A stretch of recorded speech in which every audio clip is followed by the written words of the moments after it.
I could not let Li Wei and the Celestial Army walk into the deadly trap which awaited them. I could not let them die because of me. What could I do to prevent it? If I had my magic and the Jade Dragon bow, I might have taken my chances and stormed out. But powerless, weaponless, friendless, my hope of escaping was as slender as a mouse trapped in a tiger's claws.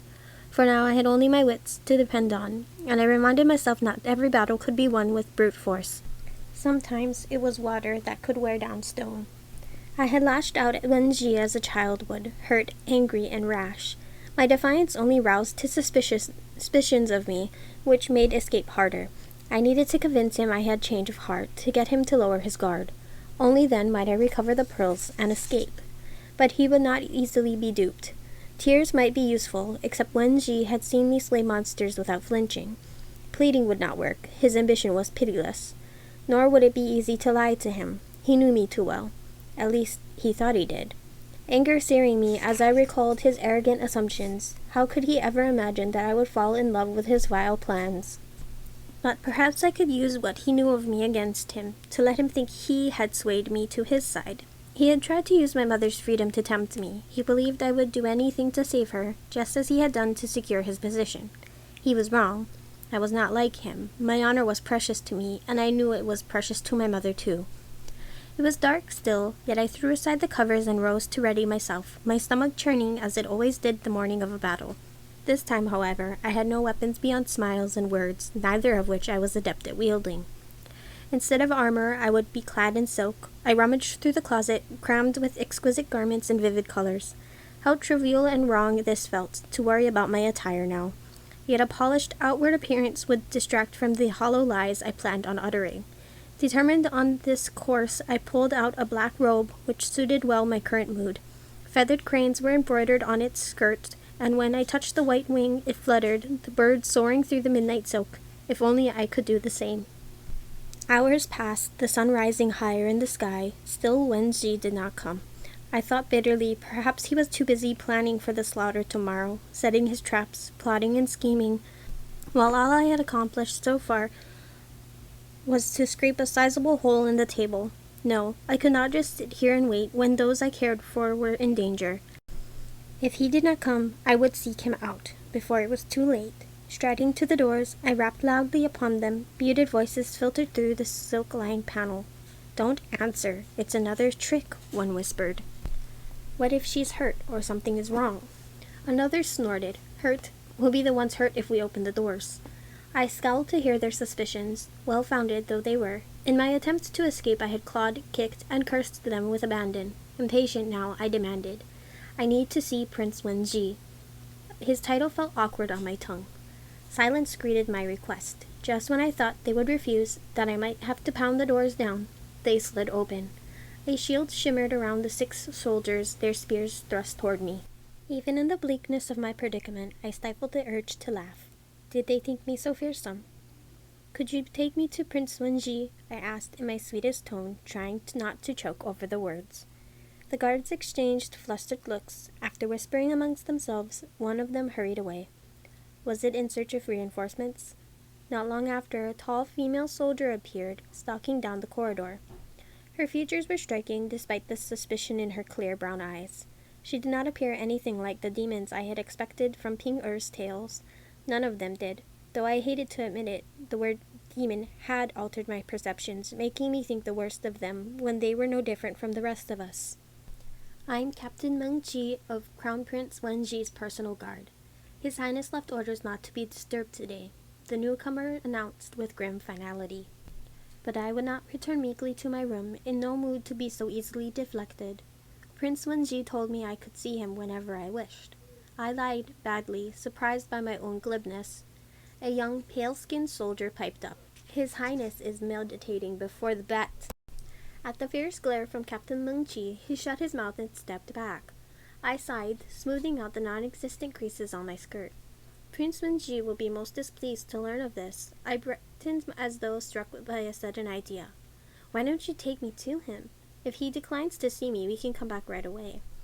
As the captain's eyes curved with suspicion, I added, "Can't 7 armed soldiers restrain one weaponless and powerless captive?" My voice rang with challenge and a hint of scorn as I raised my wrists to display the cursed metal which encircled them. With a jerk of her head, Captain Meng Qi indicated that I should follow her. She led the way at a brisk pace, while the other guards trailed after me. With every step I could feel their stares boring into my skull, their spears pointed at my back. I hurried to keep pace with the captain, studying our path, hoping to find a way out. The heady scent of sandalwood clung to the air, wafting from the bronze incense burners scattered along the corridor. Ornate gold latticework wrapped the ebony pillars with green marble floor was veined with thick streaks of silver. Through the wooden doors at the end of the corridor, we entered a lush garden. Here, the fragrance of blooming flowers drowned the cloying incense. I paused, turning around as though entranced. As I hunted for anything I might exploit, jasmine was sometimes used as a sedative, but it was too mild. I ripped a few leaves from the ginkgo tree, said to cause stomach upsets and dizziness, though I did not know yet what I intended. Despite the abundance of plants and herbs here, I could find nothing else to use. Not even a single mushroom with hallucinatory properties. If only I had been more attentive student. But then I stilled, glimpsing the blue flowers with pointed petals peeking through the grass. I had seen these before, the first day in the Chamber of Reflection. The memory of our irate instructor surfaced in my mind, and that of Li Wei pretending to fall asleep. Crouching down, I plucked one, pretending to admire it while I bruised its petals between my fingers until they were sticky with juice. As I breathed in its scent, a drowsiness settled over me. I dropped it at once, wiping my hands on my skirt. Star lilies. Mixed with wine, they could send anyone into the deepest slumber. Behind me, a soldier cleared his throat impatiently. I glanced up to find Captain Meng Qi had already left the garden. I was glad for it, as she seemed harder to dupe. Rising, I feigned a stumble, falling, and gripping my palm against the rock until blood streaked across it. As the soldier stared at it in consternation, my other hand snaked around my back to snatch a fistful of flowers. How clumsy of me! I shot them a rueful smile. Hard to believe that I had uttered my first lie just a few years ago. I had hated lying to Li Wei and Xu Zhao, but this deceit fired something new in me.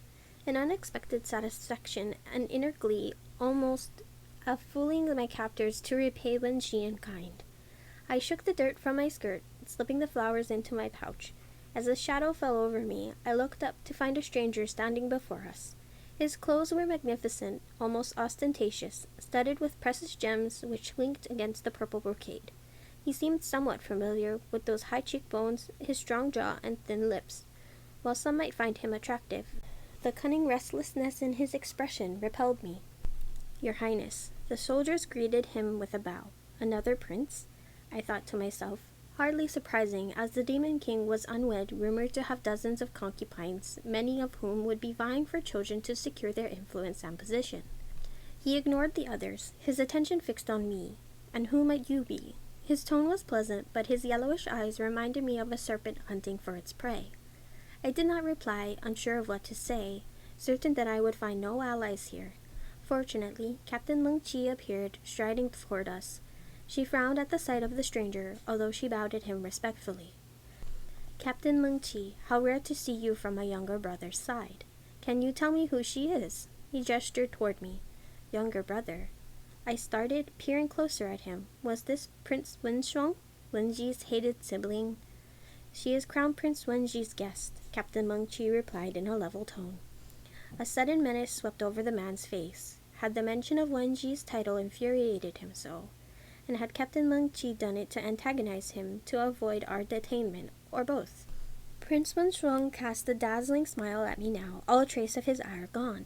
"I heard news of this. Are you really from the Celestial Kingdom?" Unsettled by his stare, I nodded tersely. "Your Highness, forgive us, but we must be on our way." Captain Meng Qi bowed again, her body tensing as she rose. Prince Wenshuang's lips curled as he flicked his hand in a dismissive gesture. As we left, I could sense his gaze boring into my back. We walked through a circular stone gate into a courtyard toward a large building surrounded by pine trees, tall and evergreen. The air was fresh and sweet, the scent of pine needles mingling with the night breeze, reminiscent of Wenji's own scent, though I quelled the unwanted thought. Black marble pillars flanked the entrance, carved with a swirling pattern inlaid with gold. The closed doors were solid panels of ebony, giving no hint as to what lay behind them. Captain Meng-Chi rapped her knuckles against the wood. A brief silence, then footsteps tread across the floor. I gave clear instructions that I was not to be disturbed, Wen-Ji said coldly from within. The captain glared at me. I apologize for the intrusion, Your Highness. We will leave at once. I would not. I insisted Captain Meng-Chi bring me here, I called out. He did not reply. I held my breath as Captain Meng-Chi sighed and the soldiers exchanged anxious glances. The door slid open then. Wen-Ji stood in the entrance, his dark green robe almost sweeping the floor. His hair fell over his shoulders, loose and unbound. At the sight of me, his eyes widened, before tightening with suspicion, I thought. Yet he moved aside, allowing me to enter. I stepped into his room, hearing the door shut behind me with an ominous thud. My back pulled straight, I glanced around the spacious quarters, taking in the stone walls, high ceilings, and tall windows. Gold incense burners flanked the entrance, thankfully unlit, as I was glad for their unscented air. A mahogany bed lay on a raised platform in the middle of the room, draped with white curtains from its wooden frame. Books and scrolls were piled onto the large desk by the window, which would offer a pleasing view of the courtyard if it were not shuttered. Several swords were hung on the far side of the room, in scabbards of gold and silver, precious wood and jade. At the sight of them, I stilled, trying to suppress a burst of excitement. He walked toward me, his gaze pinning me where I stood. My fingers curled, yet I forced them to hang limp against my skirt. If I could keep my composure, if he believed me ignorant of his plots, I had a chance. But if I revealed my true intentions, I would be locked up once more with no hope of escape, and that would be the least of my troubles. His eyes slid from my brocade slippers along the length of my robe to the jade comb in my hair. Why, this, though the color suits you.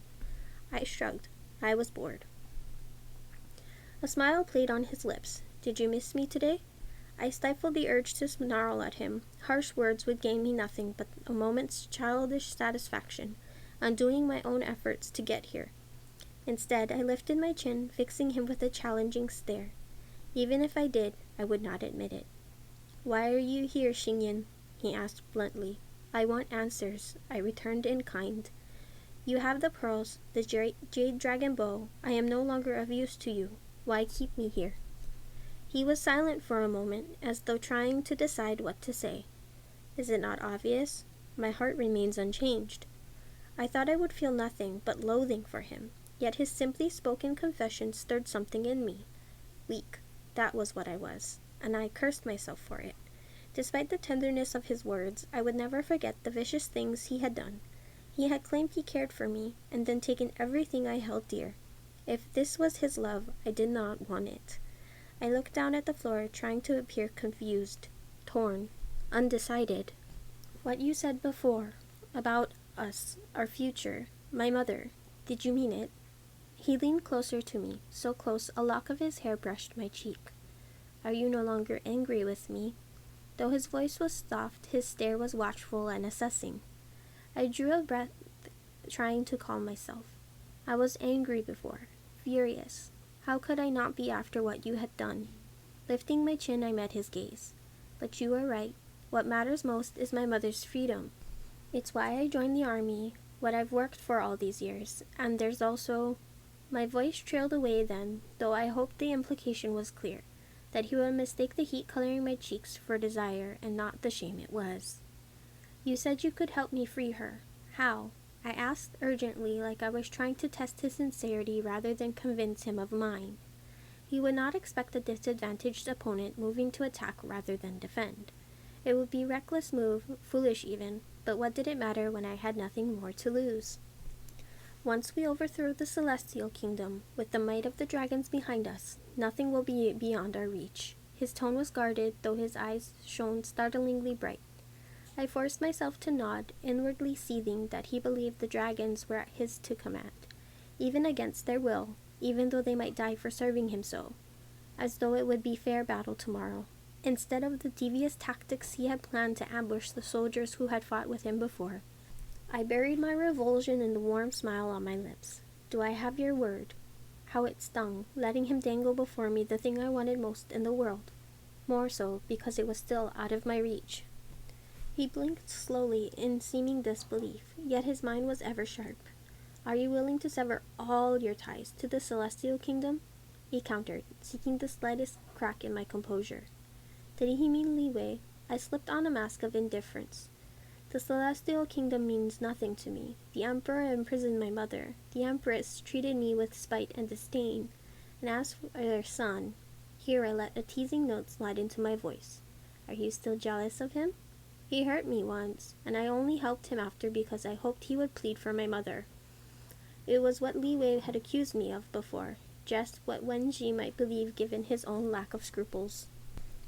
I stepped closer to him until the silk of our robes grazed. You were my choice, even before we left to find the dragons. My anger these days past had nothing to do with him, but you. What you did, how you lied to me and broke my trust. My tone gentled now, low with promise, as I tossed my head back. Oh, I haven't forgiven you yet. It will take a while, though it depends on what, he wanted to know. On whether you can make things right between us. He stared at me, his arms folded over his chest. I knew that look of his, deep in thought, weighing each word spoken against what he knew. Did he recall the coolness between Li Wei and me in the mortal realm? My promise to him on the rooftop? The best lies were indeed those steeped in truth. Finally, he dropped his arms, his expression softening. Stay with me, and I promise to free your mother once we defeat the Celestial Kingdom. Your family will be mine too. He spoke the words with the gravity of a vow, one which would have brought me such joy just days ago, but now turned my stomach. Yet hope sparked in me too, that he had believed my lies, that I still had a chance. I will hold you to that. I drew out each word softly. His eyes shone molten silver as he raised a hand to cradle my cheek. Our embrace in the mortal village flashed across my mind, when I had craved his touch and longed for more. But I knew what he wanted of me now, and I would not give it to him. I could not kiss him again. No, I was not that good a liar. Shall we have a drink, to celebrate? I suggested then. If you wish. He dropped his hand, raising his voice to call for an attendant who entered with a deferential bow. Osmanthus wine, he told her, recalling my drink of choice. Yet such consideration was irrelevant now. I needed something stronger to mask the bitterness of the star lilies. My fingers brushed the cool skin of his wrist as I tried not to flinch. I am in the mood for something else. Plum wine, maybe. He nodded to the attendant, who bowed in acknowledgement before leaving. As the doors closed behind her, he took a step toward me, his gaze darkening with intent. My eyes darted around the room, seeking something, anything to distract his thoughts. A chin lay upon a low table in the corner, a beautiful instrument in red lacquered wood inlaid with mother of pearl. Do you play? I asked, a stark reminder that I did not know much about him at all. A little. Those who say a little usually mean a lot. Are you skilled? My voice rang with challenge, the corners of his mouth tilted up. A little. He lowered himself before the instrument, his forehead creased in concentration. His song began in a tantalizing whisper, soft and sweet. As he plucked the strings, his notes rose and fell with a haunting beauty. He played with such intensity, such passion, that even with all I knew of him, his music moved me deep inside. As the last note faded, I brushed my palms against my skirt. The crumpled petals of the star lilies fell unseen to the floor, their juice squeezed into the wine the attendant had brought. Lifting the porcelain jar, I filled a cup with wine and offered it to him with both my hands. He accepted it with a smile, but when he lifted it to his lips, he paused. I raised my cup to him at once, to the days ahead. He accepted my toast, draining his cup. His expression was surprised, perplexed even. Did he wonder at the taste?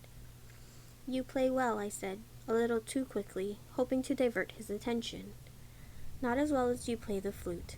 The only time he had heard me perform was at Li Wei's banquet, the song I gifted him. Wen Qi had never asked me to play before, and I wondered, was it because of this? To buy precious time, I pulled down my flute, tilting my head toward him in an unspoken question. It would be an honor, he said quietly. I had not played in a long time. I blew several running notes to reacquaint myself with the instrument, sifting through my mind for a song I wanted. My breath slid into the hollow jade, measured and calm, the notes soothing and languid. As I played, I thought of the waterfall in the courtyard of eternal tranquility, the water falling onto the rocks as it lulled me to sleep. of the moon in the dark sky, its radiance comforting countless mortals before their eyes closed in slumber, of star lilies crushed into Wenxi's wine, a sleeping draught more potent than half-dozen jars of wine, which even now was racing through his blood. His hand clamped over my flute, dragging it from my lips. My pulse raced as I shot him an innocent look. I wrenched my instrument free from his weakened grasp and dropped it back into my pouch. Hastily, I pulled the chin toward me, strumming the first song I could think of. A vibrant, lively melody. I was out of practice, less skilled than him, but it sufficed to drown his voice from the soldiers outside. He blinked slowly, as though fighting the wave of fatigue which I prayed would soon drag him under. Xingyan, what did you do? He slurred his word, his furious tone laced with hurt. Nothing less than you deserved. My fingers slid over the chin, plucking out rippling strains that culminated into triumphant crescendo, a mockery of his current predicament. A strangled gasp broke from his throat as though he was trying to call out to the guards, even as a new melody flowed from my fingers now, a mournful one with haunting drawn-out notes which drowned his cries. Why? He rasped. I cast him a scornful glare. Did you really think I could forgive you for all you did? That my promise to the dragons would be so easily broken? That I could betray those I cared for to fulfill my own ends? I'm not like you.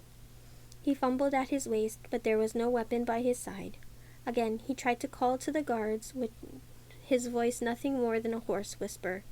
This won't change anything. Maybe not, I hissed, my fingers gliding over the strings without pause. But I know all about your trap for the Celestial Army. I had to do something, or I'd never be able to live with myself. They're already here. It's too late. There was a heart set to his mouth as his eyes drooped. I knew he would come, for you or the pearls. It mattered not which, but I knew he would come. His voice dropped to a strained breath, just as I suspected you would go to him if you could. I had hoped, but... He weaved where he sat, blinking rapidly before his eyelids sunk shut and he slumped onto the floor. I continued playing until the end of the song. To stop now would invite suspicion. The plaintive melody was a fitting farewell to all we had lost. The moment the last note faded, I leapt to my feet. I was not sure how long I had until the draught wore off. Grabbing a sword from his collection, a white jade hilt studded with rubies, I looked toward the door, only to shake my head. I could not escape before finding the pearls. I could not leave them in Wenxi's keeping. I stole a glance at his still form, his dark green robes spread across the floor, his hair spilling around him like a pool of ink. Sleep relaxed his stern features, tugging at my conscience. Shame sweeping over me in this moment. That, like him, now, deceit came so easily to me.